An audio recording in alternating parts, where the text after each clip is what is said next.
দারুল উলুম দেওবন্দের এই আকীদা এটা কচু পাতার পানি না একজনের সাথে মিশলেই নষ্ট হয়ে যায়।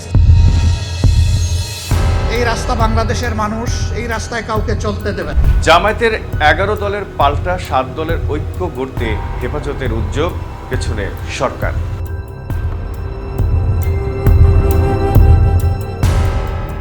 আসসালামু আলাইকুম, সকলকে আমন্ত্রণ জানাচ্ছি বাংলার জানালায়। সাথে আছি আমি জহিরুল ইসলাম। প্রিয় দর্শক, কওমি ধারা 7টি ইসলামী রাজনৈতিক দলকে নিয়ে নতুন ঐক্য গড়ার চেষ্টা করছে হেফাজত ইসলাম বাংলাদেশ। দলগুলো এরই মধ্যে ঐক্যের রূপরেখা নিয়ে হেফাজতের কাছে আলাদা প্রস্তাব দিয়েছে। এসব প্রস্তাবে অন্য দল বা জোটের সঙ্গে সম্পর্ক ও সমঝোতার বিষয়ে দলগুলোর পরস্পর বিরোধী ভিন্নমত এসেছে। প্রিয় দর্শক, নিজেদের অরাজনৈতিক সংগঠন হিসেবে দাবি করা হেফাজতে ইসলামের পক্ষ থেকে ইসলামী দলগুলোর ঐক্যবদ্ধ করার উদ্যোগ নিয়ে প্রশ্ন উঠেছে। মনে করা হচ্ছে সংস্কার প্রশ্নে 19 দলের সরকার বিরোধী আন্দোলন কর্মসূচিতে ফাটল ধরানোর জন্য সরকারই হেফাজতকে মাঠে নামিয়েছে। 7 দলের প্রস্তাব এবং দলগুলোর নেতাদের কথা থেকে জানা গেছে, 7 দলের মধ্যে বিএনপির সাথে নির্বাচনী জোটে থাকা জমিয়তে উলামায়ে ইসলাম সরাসরি জামায়াতের সঙ্গে কোনো সম্পর্ক না রাখার প্রস্তাব দিয়েছে। চরমোনাই পীরের দল ইসলামী আন্দোলন জামায়াতের নাম উল্লেখ না করলেও অন্য কোনো রাজনৈতিক পক্ষের সঙ্গে সমঝোতা না করার শর্ত দিয়েছে। আরও দুটি দল আহলে সুন্নাত ওয়াল জামায়াতের আকীদাকে ঐক্যের ভিত্তি করার কথা বলেছে। অন্যদিকে 3টি দল জামায়াত বা অন্য জোট নিয়ে শুরুতেই শর্তারোপের পক্ষে নয়। প্রিয় দর্শক, 7 দলের ঐক্যের রূপরেখা নির্ধারণে দলগুলোর দেওয়া প্রস্তাব নিয়ে 15 আগস্ট ঢাকার খিলগাঁওয়ের মাখজানুল উলুম মাদ্রাসায় বৈঠক হয়। এতে হেফাজতের আমির আল্লামা শাহ মহিবুল্লাহ বাবুনগরী, মহাসচিব সাজিদুর রহমান এবং হেফাজত গঠিত সাব কমিটির নেতারা অংশ নেন। তবে এখনও ঐক্যের রূপরেখা তৈরি হয়নি। এর আগে 1 মাস আগে 16 জুলাই চট্টগ্রামের ফটিকছড়ির বাবুনগর মাদ্রাসায় হেফাজতের আমিরের সভাপতিত্বে একটি মতবিনিময় সভা হয়। এতে জমিয়তে উলামায়ে ইসলাম, খেলাফত মজলিস, বাংলাদেশ খেলাফত মজলিস, নিজামে ইসলাম পার্টি, ইসলামী ঐক্য জোট, বাংলাদেশ খেলাফত আন্দোলন ও ইসলামী আন্দোলন অংশ নেয়। সভা থেকে 3রা আগস্টের মধ্যে ঐক্যের রূপরেখার প্রস্তাব দিতে বলা হয়। প্রস্তাবগুলো পর্যালোচনার জন্য একটি সাব কমিটিও গঠন করা হয়। দলগুলোর প্রস্তাব জমা পড়ার পর সেগুলো পর্যালোচনা শুরু করে সাব কমিটি। ঐক্যের রূপরেখা নির্ধারণে জমিয়তে উলামায়ে ইসলামের প্রথম প্রস্তাবেই জামায়াতের সঙ্গে 7 দলের ঐক্যের কোনো সম্পর্ক না থাকা শতভাগ নিশ্চিত করার কথা বলা হয়েছে।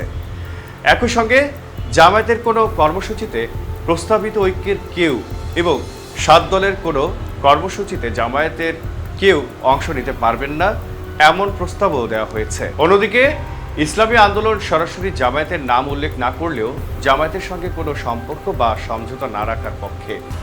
ইসলামী আন্দোলনের 12টি প্রস্তাবের মধ্যে রয়েছে আহলে সুন্নাহ ওয়াল জামায়াতের আকীদা পোষণকারী নিবন্ধিত 7টি রাজনৈতিক দল প্রাথমিকভাবে এই ঐক্যে থাকবে, অন্য কোনো রাজনৈতিক পক্ষের সঙ্গে সমঝোতা বা ঐক্য করার যাবে না। হেফাজতের সঙ্গে সম্পৃক্ত নেতৃস্থানীয় কেউ ওই ঐক্যের বাইরের কোনো রাজনৈতিক পক্ষকে সমর্থন দিতে পারবেন না। ইসলামী আন্দোলনের প্রস্তাবে রাজনৈতিক পক্ষ বলতে জামায়াতকে বোঝানো হয়েছে বলে জানিয়েছেন দলটির নীতি নির্ধারণী পর্যায়ের একজন নেতা। তিনি বলেন, দেওবন্দ ঘরানার আলেমরা জামায়াতকে তাহলে সুন্নাত ওয়াল জামায়াতের আকীদাভুক্ত মনে করেন না। ইসলামী আন্দোলনও চায় এই ঐক্য জামায়াত না থাকুক এবং জামায়াতের জোটের সঙ্গে 7 দলের কারো সমঝোতা না হোক। বাংলাদেশ খেলাফত আন্দোলন তাদের প্রস্তাবে বলেছে, ঐক্যের আদর্শিক ভিত্তি হবে আহলে সুন্নাত ওয়াল জামায়াতের আকীদা। যাদের আকীদা নিয়ে প্রশ্ন আছে তাদের সঙ্গে ঐক্য করা যাবে না। সরকার বা অন্য জোটের প্রভাবমুক্ত থেকে স্বাধীনভাবে পথ চলার কথা বলেছে দলটি। ইসলামী ঐক্য জোটের প্রস্তাবেও আহলে সুন্নাত ওয়াল জামায়াতের আকীদায় বিশ্বাসী হওয়ার বিষয়টি এসেছে।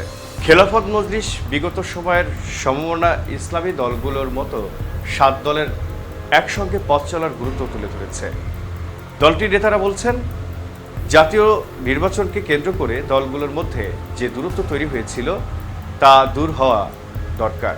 তবে হেফাজত যেহেতু অরাজনৈতিক সংগঠন, সে কারণে কোনো রাজনৈতিক দলের বিপক্ষে সংগঠনটির অবস্থান নেওয়া ঠিক হবে না। খেলাফত মজলিসের শীর্ষস্থানীয় একজন নেতা বলেছেন, বিগত সময়ে ইসলামপন্থী দলগুলোর ঐক্য প্রক্রিয়ায় জামায়াতও ছিল, এখন জামায়াতকে বাইরে রেখেই ঐক্য করতে হবে এমন চিন্তা করা সঠিক নয়।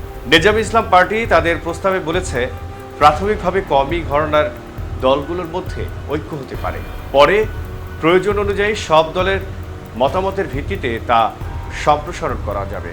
নীতি আদর্শ, গণ অভ্যুত্থানের আকাঙ্ক্ষা ও সংস্কারের বিষয়ে একমত অন্য রাজনৈতিক দলগুলোকেও যুক্ত করার সুযোগ রাখতে হবে। প্রাথমিকভাবে অন্য কোনো জোট থাকা বা না থাকার বিষয়ে শর্ত আরোপ করা যাবে না।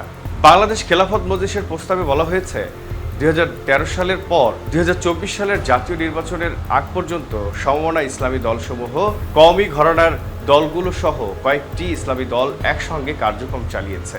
সেই কাঠামোই নতুন ঐক্য বজায় রাখার প্রস্তাব দিয়েছে দলটি।